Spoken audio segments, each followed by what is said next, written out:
पिंटू और राजू दोनों मदनपुर नामक गांव में अनाज बेचने का काम करते थे।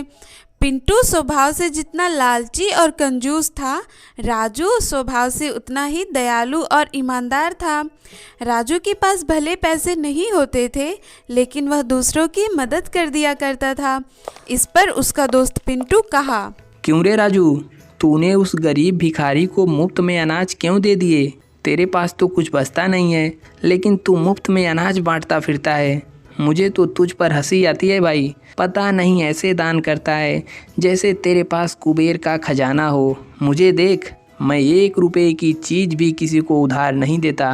पिंटू भाई, मुझे गरीब और ज़रूरतमंद की मदद करना बहुत अच्छा लगता है। इन सब में मुझे बहुत सुकून मिलता है भाई। तेरी मर्जी भाई। चल मैं अब निकलता हूँ, कल दूसरे गांव में अनाज बेचने चलना है ना, तैयार रहना। पिंटू और राजू अपने अपने घर चले जाते हैं। अगले दिन सुबह दोनों दूसरे गांव के लिए निकलते हैं। माँ, ये क्या कर रही हो? ठीक है माँ, मैं खा लूँगा। अब मैं चलता हूँ, पिंटू मेरा इंतज़ार कर रहा होगा। पिंटू और राजू दूसरे गांव के लिए निकल पड़ते हैं। जैसे ही वो दोनों दूसरे गांव पहुंचते हैं, तब तक भैया जी, कुछ खाने को दे दीजिए, बहुत भूख लगी है। हमारे पास कुछ नहीं है, चले जाओ यहाँ से। चल भाई राजू, तू अनाज उठा, इसे बेचकर शाम को तू यहीं टांगा स्टैंड पर मिलना। ये लो भाई, कुछ रोटी और सब्जी है, इसे खा लेना। दोनों 2 और अनाज बेचने चल पड़े। बढ़िया अनाज ले लो, बहुत ही सस्ते दामों पर अनाज ले लो। अनाज ले लो, दाल है, चावल है, सब कुछ है, ले लो अनाज। सुनो जी, अनाज बेचने वाला भैया निकल रहा है, हम भी थोड़ा अनाज खरीद लेते हैं। तुम्हें तो पता है हमारे पास बिल्कुल भी पैसे नहीं हैं। थोड़ी बहुत जो पैसे हैं उनसे सब्जी आ जाएगी। अगर तुम कहो तो घर में जो पुराना थाली है उसे देकर कुछ अनाज ले लूं। देखते हैं, क्या पता कुछ अनाज मिल जाए। उस पुरानी थाली के बदले कौन अनाज देगा? वो तो बेकार ही है। बूढ़ी औरत थाली लेकर बाहर जाती है। तब तक पिंटू अनाज बेचता हुआ आता है। ओ अनाज वाले भैया, जरा रुकना। बोलो, अनाज में क्या क्या चाहिए? मेरे पास बहुत बढ़िया अनाज है। अनाज तो चाहिए, लेकिन मेरे पास पैसे नहीं हैं। हाँ, मगर ये पुरानी थाली है, इसके बदले कुछ अनाज मिल जाते तो सही रहता।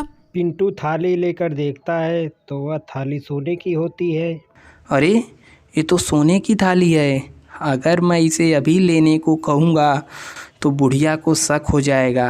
एक काम करता हूँ, मना कर देता हूँ। आते समय थोड़ा अनाज दे करके थाली ले लूँगा। ऐसा है, ये थाली बेकार है, इसे रखो अपने पास, इसके बदले कुछ भी नहीं मिलेगा। और पिंटू वहाँ से चला जाता है। तभी बूढ़ा व्यक्ति बाहर आता है और अपनी पत्नी से कहा, मैंने कहा था ना, ये थाली पुरानी और बेकार है, कोई नहीं लेगा इसे। अब इस थाली को उठा कर रख दो। गरीब बूढ़ा और पत्नी दोनों उदास हो गए और वहीं घर के बाहर चौतरे पर बैठ गए। तभी राजू उधर से अनाज बेचता हुआ आ रहा था। अम्मा, अनाज ले लो, बहुत सस्ते लगा दूंगा। बेटा, अनाज तो हम ले लेते, पर हमारे पास पैसे नहीं हैं।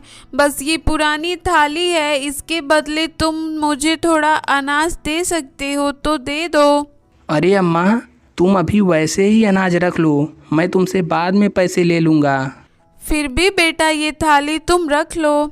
राजू ने थाली को देखा तो वो हैरान रह गया और बोला, अरे अम्मा, ये थाली तो सोने की है और मेरे पास इतने अनाज नहीं है कि मैं ये थाली ले पाऊँ। तुम उसी तरह अनाज रख लो, बाद में पैसे दे देना। बेटा, तुम ये कैसी बात कर रहे हो? अभी कुछ देर पहले एक लड़का आया था, उसने कहा कि ये थाली तो बेकार है और फेंक कर चला गया। पर जो भी है, अब इस थाली को तुम रख लो। बहुत दयालु और ईमानदार हो, अब इस थाली पर तुम्हारा हक है। राजू ने थाली ले लिया और बदले में सारा अनाज देकर चला गया। तभी पिंटू वापस आता है और बोलता है, मैंने सोचा तुम दोनों गरीब हो, इसीलिए वापसी में जो थोड़ा बहुत अनाज बचा है वह तुम्हें दे करके थाली ले लूँगा। उस थाली के बदले कोई और हमें बहुत सारा अनाज और पैसे दे गया है। पिंटू वहां से चला गया और जब वह राजू के हाथ में थाली देखा तो उसे बहुत पछतावा हुआ।